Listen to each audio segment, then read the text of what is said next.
What's up, team? Thanks for stopping by for another video. This week's video, I'm going to be talking a little bit about Big Desert and Whipperfield National Park. So for those of you who've never sort of been to that area or in Rainbow, it's actually a huge national park. It's the third largest national park in Victoria. And between Big Desert and Whipperfield, they cover an area of over 5,000 or 6,000 square kilometres. So it's a pretty big area. Like most of northwestern Victoria, Whipperfield was a shallow sea from about 25 million years ago until fairly recent times. The current landforms took shape as the sea gradually retreated from 40,000 to 15,000 years ago, leaving a vast expanse of sandy sediment which formed into sand dunes as it dried. So that is why that northwest corner of Victoria is so sandy, and you can get some really deep sandy tracks. Now, I've done a bit of sand riding and I've been around the country a lot, and I would say arguably that Big Desert and the area around Rainbow is some of the deepest, most challenging sand to ride in the country. And again, because this is the Simpson Desert Recon ride, we are going to be doing a track that incorporates roughly 600 kilometers of tracks around that region to simulate what the Simpson Desert would be like. So if you are interested or you're curious about what's involved, watch this video, have a look, see what you think about it, and then I will see you in November. And any questions, just leave them in the comments and I'll get back to them. Thanks, guys. Evening, guys. How you going? So just recently, obviously, I just crossed the Simpson Desert with a whole bunch of guys on the Frontline Safari, and I was talking to a lot of those guys, and a lot of them expressed to me how nervous they had been leading up to the event, because there was really just nothing they could do back in their civvy street sort of jobs and in their civvy street world that could prepare them mentally and physically for doing something as arduous as crossing the Simpson Desert. So it got me thinking, and I thought, well, why don't I put a sort of a trip together that simulates crossing the Simpson Desert? So for anyone who's interested in doing it or has thought about doing it themselves, they can come up here in northwestern Victoria and do a Simpson Desert reconnaissance trip with me to get them ready for the real thing. And so that's exactly what I'm doing. So I'm up here, I've got 4 days off in between shifts at work, or in between jobs at work. So I thought I'd just come up to Rainbow on the edge of Big Desert here, and I've put together a trip. Now, obviously, I've done this at the spur at the moment. I looked at the weather, I looked at the moon and all those sorts of things, and this weekend was the perfect opportunity to come up here and do it, because it's the week of the winter solstice. So the winter solstice was just a few days ago, and it's also a full moon, and we've got a great window of weather opportunity, so I just had to come up and do it. So I'm up here alone, and I'm just going to do this trip solo tomorrow. And yeah, so just recently, the trip we did with the Air Creek bypass across the Simpson was approximately 600 Ks or 550 odd Ks without the bypass. So tomorrow I'm going to push out to get that done as well, keeping in mind trying to keep the track and the conditions as similar to the Simpson as possible. So I thought I'd put this video together, obviously document the whole thing so you can see what it's all about. And I've just got some of my stuff laid out here in front of me, so I thought I could show you some of my kit that I'm going to take. Obviously, I've got my bike in the back.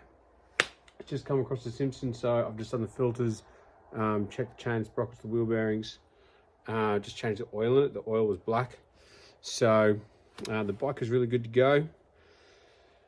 One of the other things I'm going to take on this trip tomorrow, let's have a look if I can get this down like this. Okay, so radio, that always comes with me. I made sure all of this kit was charging in the truck on the way up, so I know it's all charged. Fresh batteries in a Dolphin, these are on special at Bunnings, so I always take one of those with me. I'm going to take the drone on this trip because I want to get some shots so I can show you guys what you're going to be coming along for. Now, obviously, if this was the Simpson Desert, I'd be taking a hell of a lot more water, but because I know I can get resupply if I just chop out here and there, I'm just taking a couple of bottles of water with me tomorrow, and obviously some multivitamins because, you know, got to stay healthy. First aid kit, obviously this thing comes with me everywhere. but don't leave home without it, even if I'm going for a hike or anything. That's just with me all the time. And look, even if it did get gnarly out there and I had to spend the night, I've used these as a pillow in the past, so they're really good. Toolkit, I'm not going to go too much detail about that, but there's all the tools I take, plus a few others in the kit bag.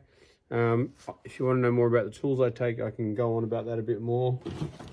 A couple of charging cables. Now, I don't have a 12-volt port on my bike. I'm actually waiting for a new kit to come for the bike, so I just haven't bothered putting it on yet. So a couple of cords and a battery pack. This is just my waist belt. I wear this all the time.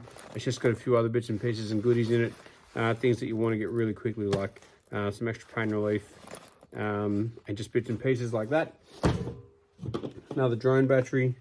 Again, these are fully charged, so I can keep at it. GoPro, charged again. All this stuff was charging in the truck on the way up.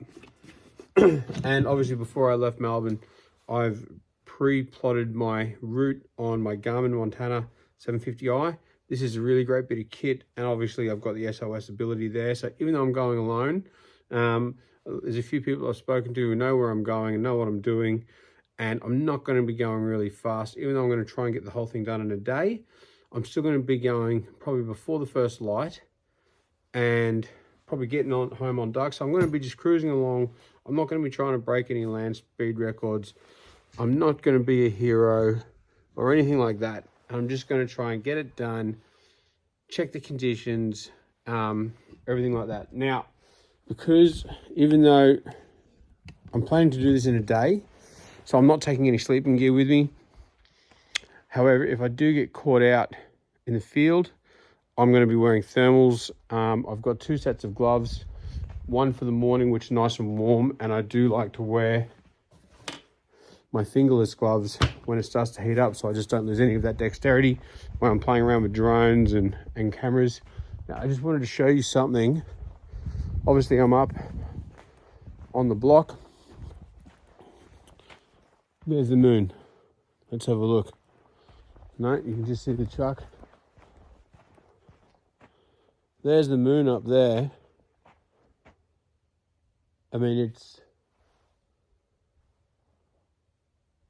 just bang on full. So there's not much cloud cover, and it's been some pretty clear nights.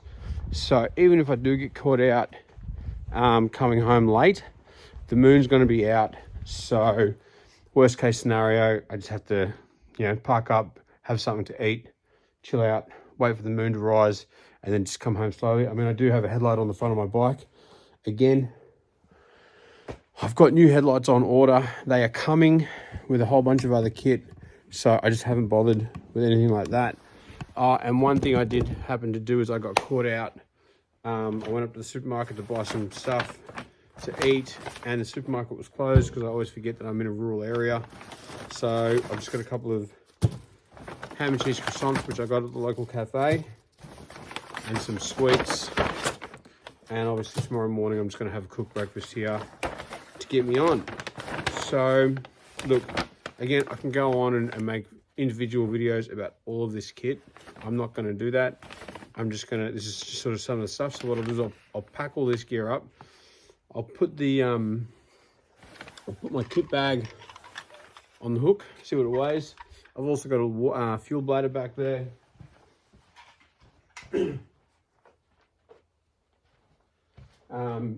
I haven't filled that quite yet up to the top because I'm going to get halfway, get a resupply, see how my fuel burns are going, and see whether or not I need to fill it or not. But I've got more than enough fuel to get me to the halfway point tomorrow. So I'm just going to pack all this gear up, put it on the scales, and see what it weighs. And I'll let you know what that is. And then tomorrow morning, I'm going to be getting up nice and early and getting this show on the road. Alrighty, wish me luck. Just set the trip on this thing.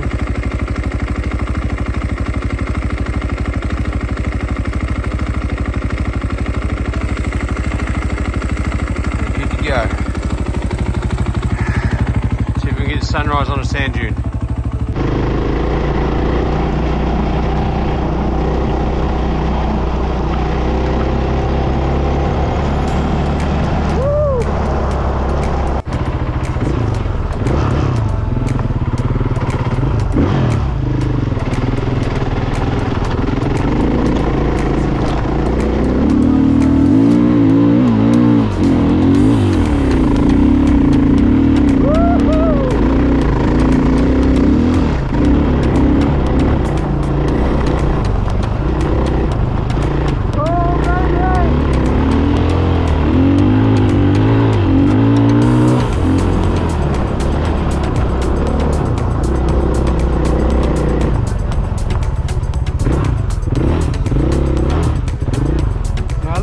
spot to watch the sunrise. Shit, yeah.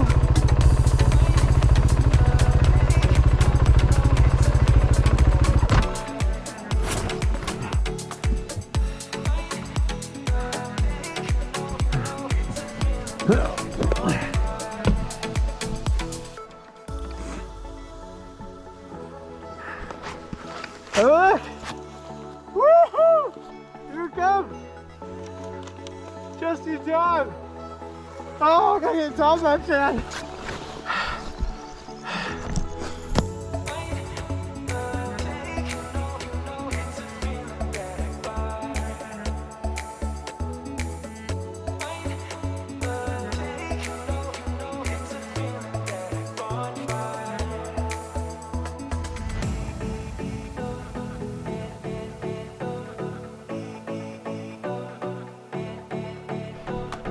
So we're only about 20 k's in. There have been hundreds of kangaroos, literally hundreds. Groups of 10, 20, one group even maybe 30, just bouncing across the dunes. This is one of my favourite spots in the whole park. It's not far from home. We've got the time lapse going down here. And I got here in time just to see the sunrise, so that's great to know, because this is worth showing people. This is worth it. Have a look at that. And we've got this big natural bowl up here. It's a hell of a lot of fun just to practice some of your cornering and just have a genuine bit of fun. Anyway, we're only about 20 k's in. It's been freezing. It's frost everywhere. And now that the sun's coming up, should hopefully sort that out. This is awesome. I love it.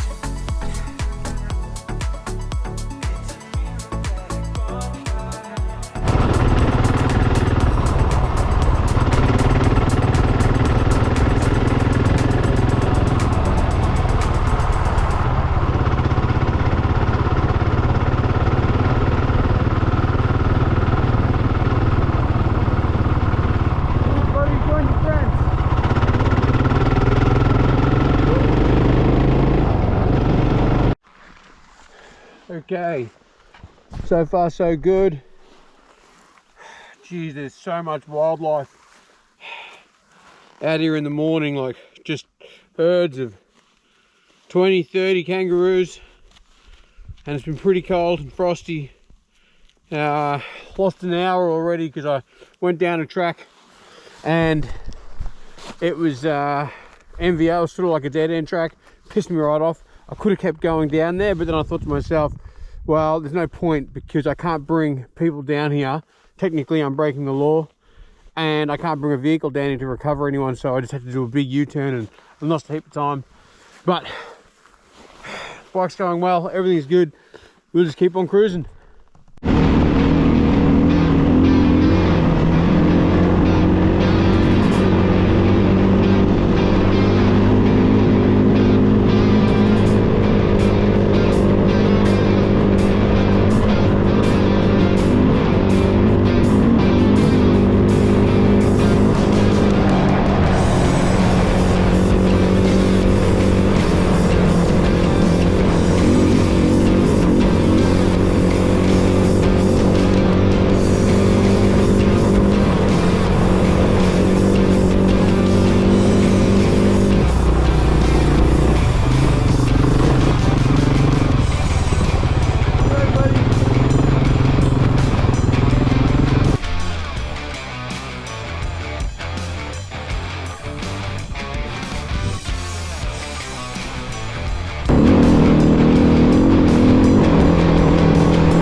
We're going to get the drone up, but turns out the battery's died because it's so bloody cold.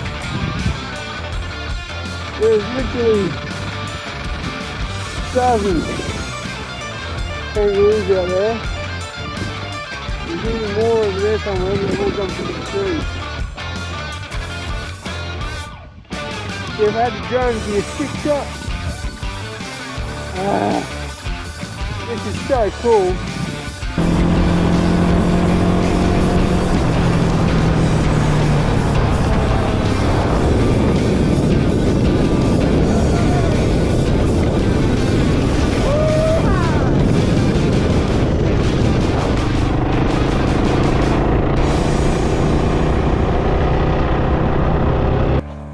Check out this place. Makes me wish I had a snowboard with me. Someone's made a little jump, and just for shits and giggles, I better go to the top. I'm spewing about the drone. Geez, I think I better start doing more cardio.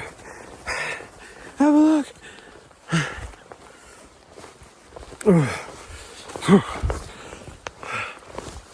Jesus. It's like one step up, 2 steps back. Oh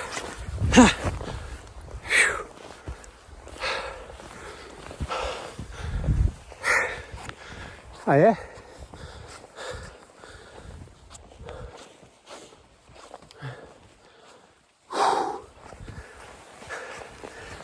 Jeez, this is pretty cool.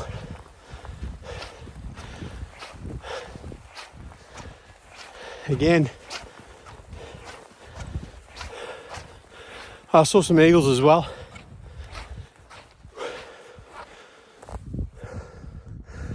Look out there.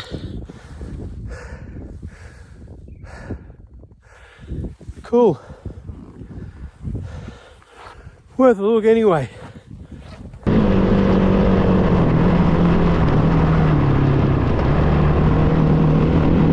I think we're about just over 200 k's into this little adventure. Pay here, fuel. Although it doesn't accept tap and go on your phone, it only accepts cards only.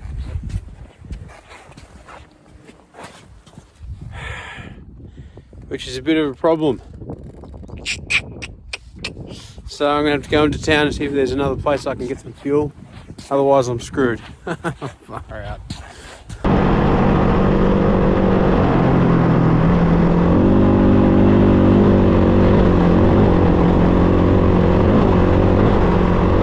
So it's getting pretty late in the day. It's just on 4 and you can really feel the chill in the air. So I put my neck warmer back on. I'm just here at one of the campgrounds out here in Big Desert. I think for the day I've done about 350 or 400 k's, and I'm just absolutely wrecked, to be fair. A couple of times I've gone down tracks that said they could get through, but there was gates. I had an issue with my fuel. Turns out I was burning a bit more than I anticipated, and had to shoot over to South Australia and get a bit more, and because I couldn't use my car, whatever. So now I've got, I don't know, maybe 60 k's or 40 k's of sand and another 20 or 30 k's of gravel and bitumen back home, and the last couple of 100 k's I'll just make up tomorrow, which is just around sort of town anyway. So it's been a pretty awesome day. I've seen some pretty cool stuff, but look, I'm just wrecked. I'm totally wrecked. This is supposed to be a 3-day adventure, not a 1 day. But I can't wait to show this place to people because there's just so much to see out here. The wildlife, the scenery, it's just amazing.